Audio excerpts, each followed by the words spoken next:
Well, senior year of high school, I had gotten into UTC. I decided that once I got there, I wanted to be involved. I wanted to join a sorority and kind of make the most of college and make the most of these years. And then right before I left to go to college, I kind of was in a really dark spot, and it kind of kept getting worse. About a month before leaving for college, my best friend's niece was murdered, and then about 2 or 3 months later, 2 of my best friends were killed in a car accident.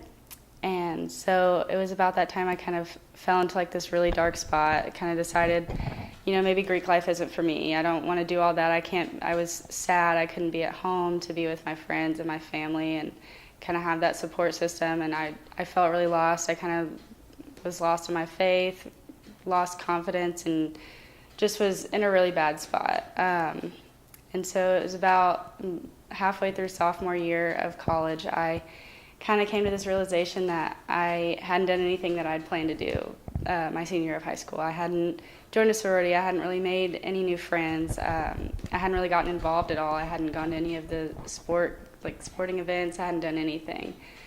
And if there's anything I've learned from losing people, it's that you have to make the most of every day. I mean, that sounds so cheesy, but it's so true.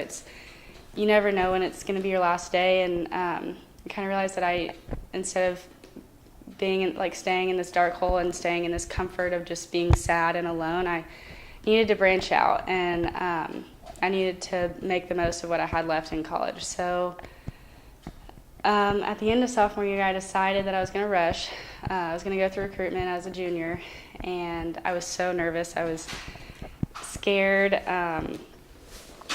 I felt like I was at a disadvantage for being a junior and being old, but I was excited. And so coming into the AD Pie house, I immediately felt like I was at home. I just felt like the girls I was talking to, I just felt like it was genuine. I felt like I could be myself. I didn't feel like I was pretending to be something that I wasn't, or putting on a smiling face just because I had to. I was smiling because I genuinely felt like I was talking to people who were already my friends.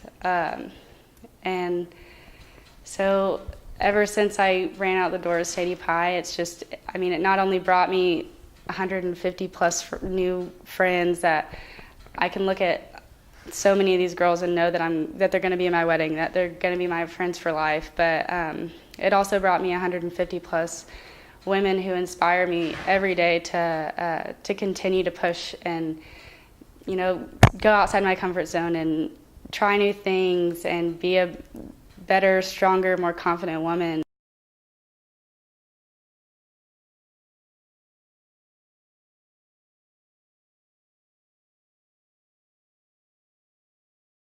There's 2 people in my life that have really, I guess you could say, my mentors, the people I look up to most.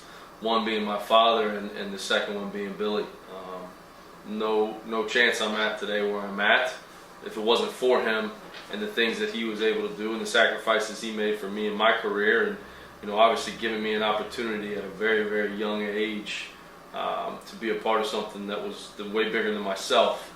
And it's really shaped who I am today, and I owe an enormous amount to Billy for where I'm at today. In coaching, I went to Stetson University as a student and thought I was going to play. And when I got to Stetson, really kind of came to the realization that I wanted to coach. I knew I wasn't going to play finally after college, and that's kind of right then and there when I knew I wanted to coach. When I was at Stetson, they had gone through a coaching change, so I ended up transferring to the University of Florida, and through some connections that I had there, getting a job as a student and working for the team under Coach Donovan. One of the things that, working for Billy, he prepares us for these opportunities. Doesn't put us in a box or say, you're only allowed to be in charge of this or this as an assistant coach.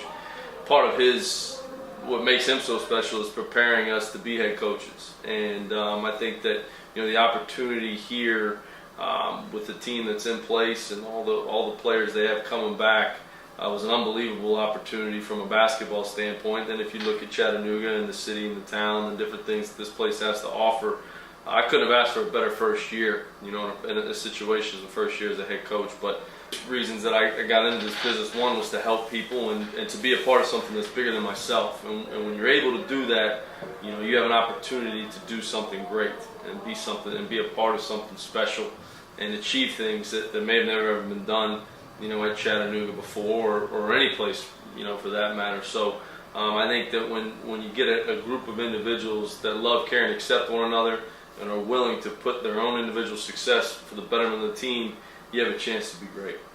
I bring my own spin on it, but I think it's just part of my passion for the game. It's part of my passion for what I do every single day. I mean, I think at the end of the day, if you're not passionate and energetic about what you're doing, you're probably in the wrong line of business and need to do something else.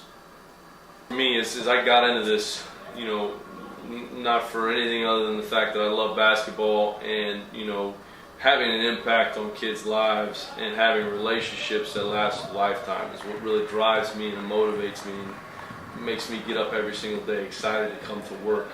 You can win all the championships and have all the rings and nets cutting down and everything like that, but at the end of the day, it's going to be the people that you come across and the people that you go through those experiences with that are going to mean the most to you. And I think that just, that's why I do this. That's part of the reason I love basketball and I love trying to have an impact on people's lives. Family on three. 1, 2, 3. Family!